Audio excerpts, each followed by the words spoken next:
Caroline Duré, bonjour. Vous êtes professeure de lettres à l'Institut international de Nancy, à Genève. Oui, à Genève. Et nous allons parler d'une expérience d'écriture poétique assez originale. Alors, est-ce que vous pouvez nous présenter votre proposition poétique? Oui, bien sûr. Nous avons réalisé avec une classe de seconde un recueil numérique et littéraire collaboratif qui présente un certain nombre de pièces poétiques rassemblées non pas sous la forme d'un livre de manière traditionnelle, mais sous la forme d'une carte accessible via Google Maps. Donc derrière les lieux géolocalisés, épinglés sur la carte, se cachent des pièces poétiques variées, multimodales, qui mêlent le texte à l'image, à la vidéo, au son. Donc ça c'est pour le résultat. Donc au début, donc comment vous avez présenté les choses et comment ça s'est concrétisé? Alors pour rester dans l'idée de la surprise, en réalité j'ai présenté ce projet aux élèves simplement par le nom du recueil, Géolipo, pour géographie et littérature potentielle. Donc évidemment, même s'ils ont été un peu interloqués par le titre, ça faisait quand même déjà écho à un certain nombre de phénomènes littéraires qu'on avait pu évoquer en classe. Je leur ai présenté en fait les 3 ateliers d'écriture qui allaient former les 3 sections de notre recueil poétique. Et nous avons commencé le premier atelier d'écriture, le plus enthousiasmant, le plus fort, je dirais, que j'ai intitulé Trame poétique, qui consistait à vivre une expérience poétique entre surréalisme et Oulipo dans le tram de Genève. Donc les élèves ont été invités à produire un poème dans le tram qui rendait compte de leur expérience intérieure, sensorielle, sans se censurer, dans l'esprit vraiment des surréalistes, et en m'inspirant aussi de la pratique d'un oulipien, Jacques Jouet, dans le métro parisien. Le résultat, c'est que chaque élève a produit donc un poème à la tonalité fortement surréaliste, qui a été ensuite, je dirais, représenté numériquement et publié sur cette carte. D'accord. Et donc, en termes d'outils, vous avez utilisé quoi?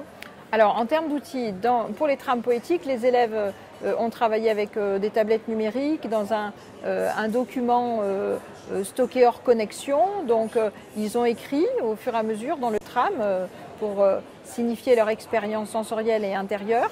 De retour au lycée, ils ont immédiatement décoché le paramètre stocké hors connexion. Les pièces poétiques, les textes, je dirais, ça c'était du texte, les textes sont apparus immédiatement. Et puis dans un deuxième temps de classe, les élèves donc, ont représenté sur la scène numérique le poème en y ajoutant des paysages sonores, des vidéos, des photos qui avaient été prises au cours de ce trajet également. Et ils ont exporté généralement ces pièces poétiques sur des plateformes telles que ThinkLink ou Pinterest. Donc on a des productions multimodales à la tonalité très surréaliste. Alors quand on parle de collectif, chacun avait une tablette ou c'était par groupe? Oui. Alors pour cet atelier, chacun avait sa tablette. C'était une expérience solitaire, vécue dans le tram. Généralement, ils étaient plusieurs dans le tram, mais c'était une expérience solitaire. Mais dans les 2 autres ateliers d'écriture, les déambulations se sont faites par groupe et les écritures des 2 autres ateliers ont été collaboratives. C'est-à-dire qu'ils ont écrit à 2 ou 3 les poèmes pour les 2 autres ateliers. Alors, au niveau pédagogique, il en ressort quoi? Qu'est-ce que les élèves en ont retenu, tout ça? Alors, tellement de choses. Une expérience littéraire authentique. Oui, vraiment vivre ce que peut être une déambulation poétique dans la ville, mais une expérience humaine aussi. Les élèves m'ont dit, mais je ne prendrai plus jamais le tram de la même manière. J'ai vu, entendu, senti des choses que je ne voyais plus. Donc, ils l'ont dit.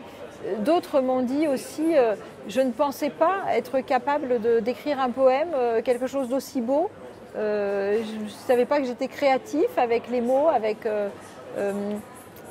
ils se sont un peu découverts aussi d'une certaine manière. Et le fait qu'il y ait des objets numériques à manipuler, ça a donné quelque chose ou ça aurait pu ne pas être avec des objets numériques? Alors je pense qu'on aurait pu se passer des objets numériques et publier les textes, simplement. On aurait été quand même un peu dans le numérique. On aurait pu effectivement en faire un recueil papier, mais uniquement pour le premier atelier d'écriture. Parce que pour les deux autres, la consigne invitait, incitait à être dans la multi-écriture, c'est-à-dire dans les compétences du XXIe siècle. Alors, le résultat de ces travaux, est-ce qu'on peut les retrouver et où sur Internet? Absolument. Donc cette Google Maps est tout à fait publique, hein, donc on peut la retrouver en ligne. On peut par exemple retrouver dans le café pédagogique, j'ai répondu à un certain nombre de questions de Jean-Michel Lebeau. Je crois qu'au bas de l'article, il y a un lien vers le Géolipo. Je crois que si on tape les mots-clés Fab Lab, poétique, Caroline Duret, café pédagogique, je pense qu'on tombera assez facilement sur la carte. Ok. Ben merci. Merci à vous.